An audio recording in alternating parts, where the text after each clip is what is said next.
Channels లో వ్యాపార ప్రకటనలు ఇంటర్వ్యూల కొరకు మాకు వాట్సాప్ మెసేజ్ చేయండి 7799789788. ఓం మహాగణాధిపతయే నమః. ఓం గురుభ్యో నమః. ఓం శ్రీమాత్రే నమః. అరుణాం కరుణాతరంగితాక్షీం ధృతపాశాంకుశపుష్పబాణచాపాం అనిమాదిభిరావృతాం మయూకైః అహమిత్యేవ విభావయే భవానీం. శ్రీమాత్రే నమః.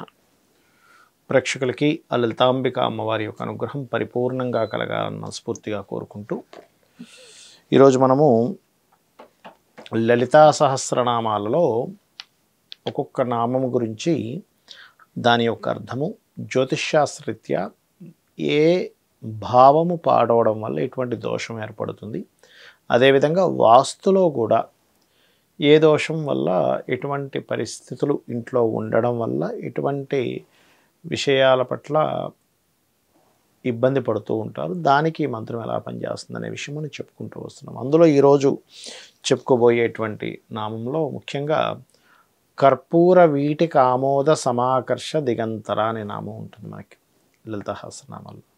అంటే కర్పూరము, వీటిక ఇవన్నీ అంటే అమ్మవారు తాంబూల చర్వణం గురించి సంబంధించినటువంటి నామం ఇది. అమ్మవారట తాంబూల చర్వణం చేస్తూ ఉంటే ఆ యొక్క సుగంధము, ఆ సుగంధ ద్రవ్యాలన్నీ కలిపినటువంటిది అమ్మవారి తాంబూలం. అమ్మవారు వేసుకొని చక్కగా దాన్ని ఏమంటారు, సువాసన, అద్భుతమైనటువంటి సువాసన వస్తుందట. అన్ని లోకాలకి అది కూడా ఏదో మనం తీసుకుంటే కనీసం ఈ రూమ్లోకి రావడం కష్టం, అటువంటిది వస్తుందట. అంటే మరి ఈ నామాన్ని, అమ్మవారి తాంబూల చర్వణాన్ని మనం గనక ఉపాసన చేస్తూ నామం చేసుకుంటే ఏమవుతుంది అంటే, చూడండి చాలామంది అంటూ ఉంటారు, ఏమండి నేను ఏది మాట్లాడినా ఇంట్లో వాళ్ళకి పడట్లేదు, ఒక మాట మాట్లాడితే అవతల వ్యక్తి నువ్వు మాట్లాడింది సరిగ్గా లేదు, నువ్వు మాట్లాడకు, నువ్వన్నీ తప్పులు మాట్లాడుతున్నావు, లేకపోతే నువ్వన్నీ మాకు వ్యతిరేకంగా మాట్లాడుతున్నావు, నువ్వు చెప్పేవన్నీ కరెక్ట్ కాదు అని అంటూ ఉంటున్నారండి. నేనేం మాట్లాడినా ఇంట్లో గొడవ అయిపోతుంది, ఆ మాట ఎవరు వినటం లేదు, నేనేం మాట్లాడినా కూడా నన్ను కించపరుస్తున్నారు అని అంటూ ఉంటారు.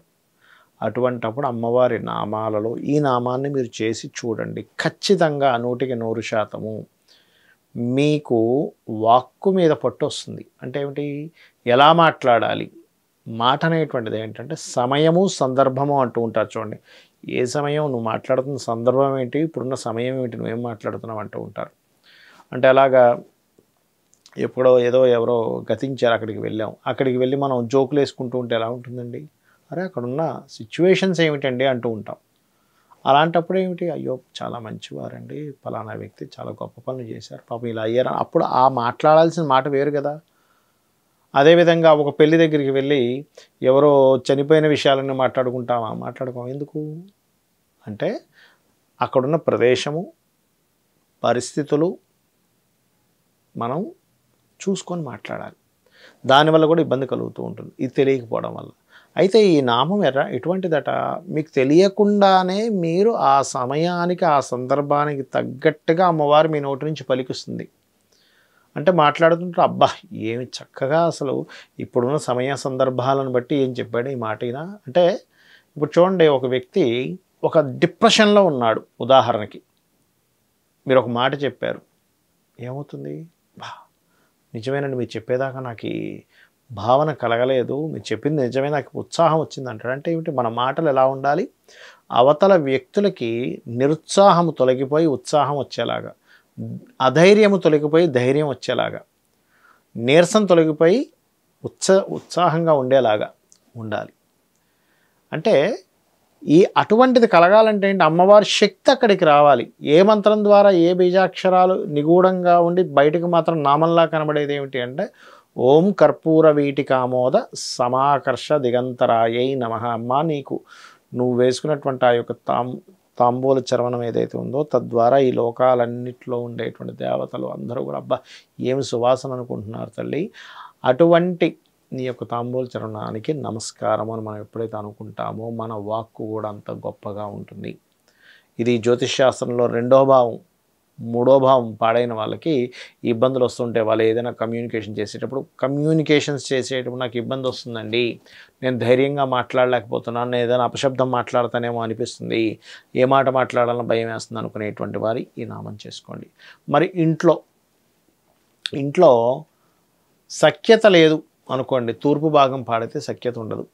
అంటే ఇంట్లో తూర్పు దిశలో గనక పెరగడము పెరిగినా ఏం కాదు కానీ తరగకూడదు, తూర్పు ఎప్పుడు కూడా తగ్గకూడదు. కొంతమందికి తెలియక పడమర బాగా పెంచుకుంటారు, తూర్పు చాలా తగ్గించుకుంటారు, తెలియక అలా కట్టేసుకుంటారు. అప్పుడు ఏమవుతుంది, ఇంట్లో తూర్పు దోషం ఏర్పడింది. అప్పుడు ఈ కర్పూర వీటికి ఆమోద సమాకర్ష దిగంతరాయ నమః నామస్మరణ చేయడం ద్వారా మీకు వాస్తుపరంగా ఉన్నటువంటి దోషము తగ్గుతుంది. మరి ఎంతసేపు చేయాలండి? రోజుకు ఒక అరగంట సేపు చేయండి. రోజు చేయండి. ఏదో ఒకసారి చేసామండి, మళ్ళీ మర్చిపోయామండి, మళ్ళీ చేసామండి, ఫలితం ఉంటుందా, ఎలా ఉంటుంది అనేది మనం ఆలోచించాలి. కాబట్టి ఇవి చేస్తూ వీలైనప్పుడల్లా ఆదివారాలు రాముడికి సంబంధించినటువంటి పూజ అని ఉంటుంది. అంటే రాముడి యొక్క పుట్టినప్పటి నుంచి పట్టాభిషేకం వరకు జరిగిన ఘట్టాన్ని షార్ట్ ఫామ్లో, అంటే అలాగా దశరథ మహారాజు, అతనికి 3 భార్యలు, సంతానం లేకపోతే పుత్రకామేష్టి యాగం చేశారు, 4 సంతానం కలిగారు, రాముడు, లక్ష్మణుడు, భరతుడు, శత్రుఘ్నులు.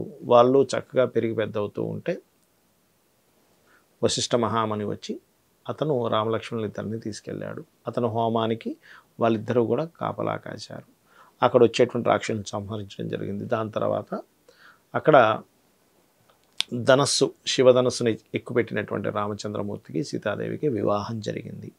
దాని తర్వాత పట్టాభిషేకం చేద్దాం అనుకునేసరికల్లా కైకేయి గతంలో కోరినటువంటి 2 వరాలను అప్పుడు కోరడం వల్ల రామచంద్రమూర్తి తండ్రి యొక్క మాటని శిరసావధిస్తూ అతను అడవులకు వెళ్ళడం జరిగింది. అడవులకు వెళ్ళినటువంటి ఆ యొక్క రామచంద్రమూర్తి, లక్ష్మణుడు, సీతాదేవి ఉండగా అక్కడ బంగారు లేడి కనబడింది. అది మాయి బంగారు లేడి.